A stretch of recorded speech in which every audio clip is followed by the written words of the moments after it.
We're not in cahoots. And in the richest country in the world, in towering Wall Street,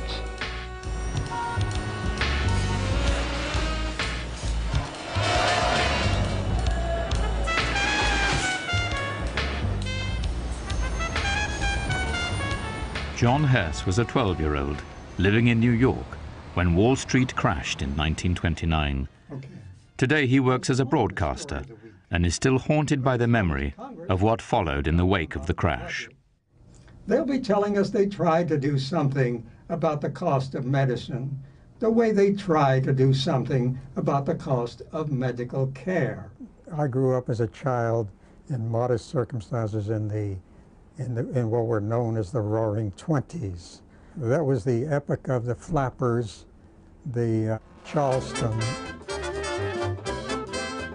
Cocktails had been invented and were regarded as very classy.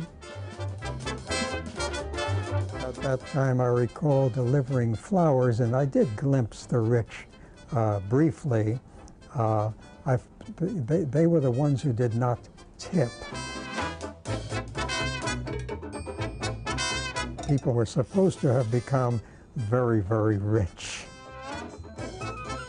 It didn't trickle down to me. By the way, the phrase trickle down was popular among economists then. Everybody was going to be rich. And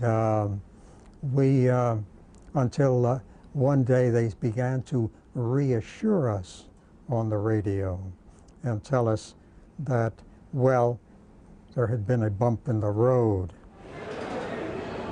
That bump in the road turned out to be the Wall Street crash of October 24th, 1929. The greatest stock market crash ever. As a child, I remember when the banks closed and people lined up in the streets waiting for or trying to get their money and being turned away.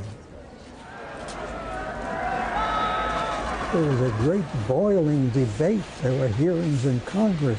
What had happened? Where had all this money vanished? And who had gotten it? It was a mistake. Well, some of us thought that it had been stolen. And then, of course, it was unreal. I mean, who can imagine all that money? Who could imagine $1 million? I mean, it's not real. It's not real. It had gone away.